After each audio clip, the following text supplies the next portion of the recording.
So I was born in Cape Canaveral, Florida. Grew up down here in the Space Coast. So been around space my whole life.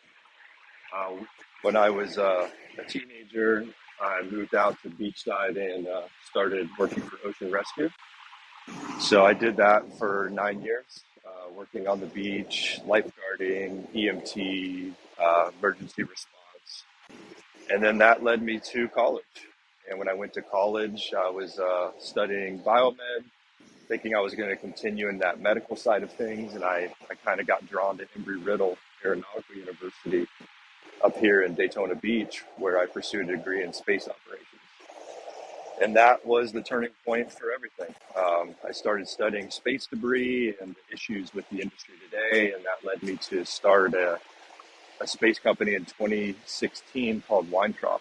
And what we were doing is building space tugs or tow trucks in space. And we wanted to be able to go grab space debris or satellites and tow them out of the way.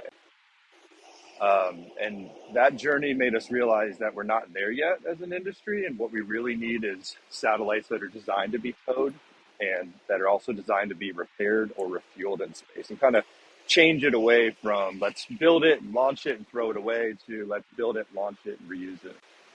And that's the story of kind of how modularity came to be.